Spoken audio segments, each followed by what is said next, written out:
Praise the Lord. Hallelujah. പ്രിയപ്പെട്ടവരെ, നമ്മൾ ഓരോരുത്തരും നമ്മളെ തന്നെ ഒരുക്കുവാൻ ശ്രമിക്കണം.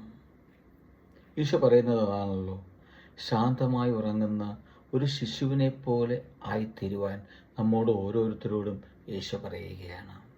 സങ്കീർത്തനം 131 2 തിരുവചനം പറയുന്നത് എങ്ങനെയാണ്?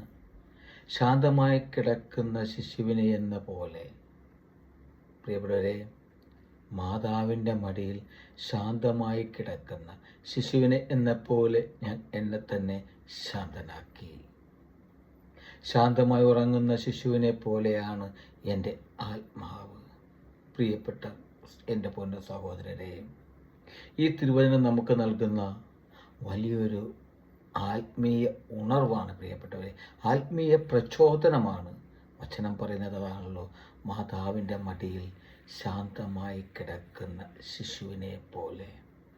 പ്രിയപ്പെട്ടവരെ, നമ്മുടെ ജീവിതത്തിൽ നമ്മൾ ഓരോരുത്തരും കടന്നു പോകുന്ന വഴികൾ, നമ്മളുടെ വ്യക്തിപരമായ ജീവിതത്തിലെല്ലാം നമ്മൾ പല പ്രതിസന്ധികളും അനുഭവിക്കുന്നവരായിരിക്കാം, പല പ്രതിസന്ധികളിലൂടെ കടന്നു പോകുന്നവരായിരിക്കാം. ഓർക്കുക, മാതാവിൻ്റെ മടിയിൽ കിടക്കുന്ന ശിശുവിനെ എന്ന പോലെ നമ്മുടെ ആത്മാവിനെ ശാന്തമാക്കുവാൻ നമുക്ക് സാധിക്കണം. ആത്മീയ മനുഷ്യരായി വിശ്വാസത്തിൽ ജീവിക്കുവാൻ നമുക്ക് സാധിക്കണം. അപ്പോഴാണ് നമുക്ക് ശാന്തത, ഒരു ശാന്തമായ ഒരു സമാധാനം നമ്മുടെ ജീവിതത്തിൽ കിട്ടുകയുള്ളൂ.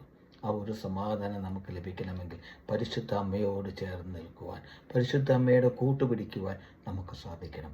തിരുവചനത്തിലൂടെ ഈശോ അത് വ്യക്തമാക്കി തരികയാണ്. പ്രിയപ്പെട്ടവരെ, മാതാവിൻ്റെ മടിയിൽ ശാന്തമായി ഉറങ്ങുന്ന ശിശുവിനെ പോലെ നമ്മുടെ ആത്മാവിനെ ശാന്തമാക്കുവാൻ ഈശോ നമ്മൾ ഓരോരുത്തരോടും പറയുകയാണ്. പ്രിയപ്പെട്ടവരെ, ഈ തിരുവചനം നിങ്ങൾ ഓരോരുത്തരും നിങ്ങളുടെ ഹൃദയത്തിൽ ഏറ്റെടുത്തുകൊണ്ട് മാതാവിനെ കൂട്ടുചേർത്ത് മാതാവിനോട് ചേർന്ന് ജീവിക്കുവാൻ നമുക്ക് ഓരോരുത്തർക്കും സാധിക്കട്ടെ. ഹല്ലേലൂയ. ആമേൻ.